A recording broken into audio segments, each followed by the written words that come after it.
जलते बलते भट्ट में तड़पती हुई इंसानियत के लिए एक संजीवनी है। इंसान गमों में, दुखों में, परेशानियों में संसार में जल बल रहे हैं, उनसे बचने का एकमात्र उपाय सत्संग में आओ, सुनो और अमल कमाओ। तो जिस तरह जलते बलते शरीर में बर्फ की ठंडक असर करती है, उससे सैकड़ों हजारों गुना ज्यादा असर सत्संग में आने से तड़पते हुए जीवों पे, तड़पती हुई जीवात्माओं पे राम नाम असर करता है। सत्संग में आने से इंसान को मालूम पड़ता है करने वाला कार्य कौन सा है और छोड़ने वाले कार्य कौन से हैं। जो वचन सुन के मान लिया करते हैं उन पे परमानंद की बरसात होती है, और जो मनमते चलते हैं वो अपने कर्मों का आप रूपरेखा तैयार करके आप ही सारी जिंदगी उसमें उलझे रहते हैं। सत्संग में आने से जन्मों जन्मों के पाप कर्म ही नहीं कटते, बल्कि जीते जी भी पाप कर्म कट जाते हैं। जीते जी भी जो कर्म भोगने हैं वो भी पहाड़ से राई और राई से खाक हो जाते हैं।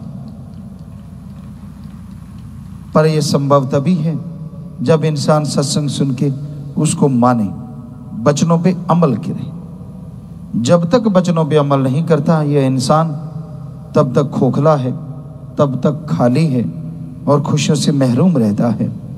तो इसलिए वचन सुनो और अमल करो, मन के कहे ना चलो। संत इतने पुराने समय से कहते आ रहे हैं, वेदा काल हजारों साल पहले, उससे भी पहले संत महापुरुषों के मत में यही है कि मन के मते चलो मत कोई, गुरु कहे करो तुम सोई। ये भव में गोते खिलवावे, ये गुरु से बेमुख करवावे।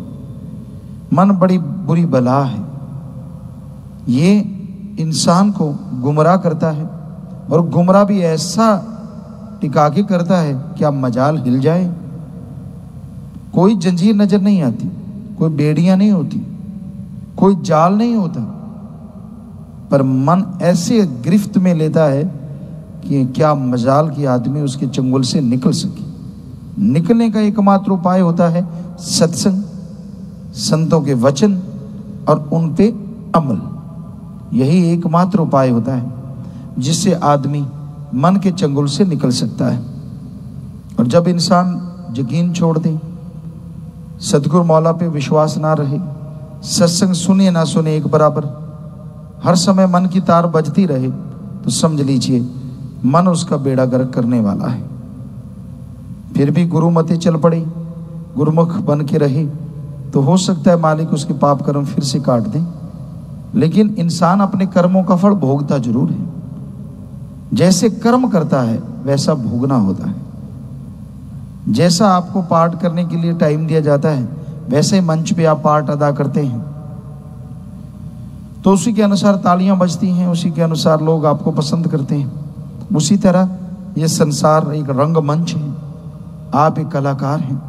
जैसी कला का प्रदर्शन आप करते हैं, लोगों से चुपके चुपके, सबसे छुपके बुरे बुरे कर्म करते रहते हैं, बुरी बुरी बात करते रहते हैं, निंदा चुगली बुराइयां, वो राम देख रहा है। आने वाली लाइफ में, फ्यूचर में आपके सामने वो कर्म आएंगे, आप दुखी होंगे, परेशान होंगे, अपना सिर धुनेंगे। ये क्या हुआ? निगाह मारो, किसी की वजह से नहीं हुआ, आपके खुद की वजह से हुआ है। दद्दा दोष ना काहू दीजय, दोष कर्मा अपने यहाँ, जो मैं किया सो मैं पाया, दोष न दीजय अवर्जना। दूसरों को दोष क्यों, किस लिए? जैसे कर्म करोगे वैसा फल पालोगे। ये भूल जाओ, कर्म बुरे करके कहीं बच जाओगे। एकमात्र बचने का तरीका सुमरन करो, सेवा करो, सत्संग सुनो और वचनों पे अमल करो। ये ही एकमात्र तरीका है। वरना जितना मर्जी जोर लगा लो, पंजाबी में गाना आया था, ना जा बरमे नो लेख जाणगे नाले। चाहे किसी ने वैसे कह दिया, लेकिन हकीकत है, जितना मर्जी जोर लगा लो, जैसे कर्म करोगे भोगने तो एक दिन पड़ेंगे ही पड़ेंगे। इसलिए बच के रहो। सुमरन, सतगुरु पे यकीन, वचनों पे अमल ही एकमात्र उपाय है जो आपको आपके बुरे कर्मों से बचा सकता है। वरना अगर बुरे कर्म करोगे, आप तो क्या, आपके कुलों को भी भरना पड़ेगा। आप सारे दुखी परेशान होते रहेंगे और सुख की नींद नहीं सो पाएंगे। इसलिए बुरा कर्म सपने में भी, हकीकत में तो क्या करना है, सपने में भी आए तो उसका भी थोड़ा पश्चाताप करो, सुमरन करो कि मालिक ऐसा बुरा कर्म फिर से ना हो। तो आपके वो सपने में आए पाप कर्म भी कट गए सुमरण करने से, और आपने तौबा की तो धीरे धीरे वो बुरे कर्म होने सपने में बंद हो जाएंगे। तो इसलिए भाई आप हकीकत में तो क्या करना है, सपने में भी परहेज करें बुराइयों से। ये सत्संग में समझाया जाता है। जीव सुनते हैं, अमल करते हैं, वो अपने जीवन को जो कि अनमुल्ला है, कीमती है, उसे बेशकीमती बना लेते हैं और यहाँ वहाँ दोनों जहाँ की खुशियों से हमेशा रूबरू रहते हैं, माला माल रहते हैं और उन्हें अंदर बाहर कोई कमी नहीं रहती।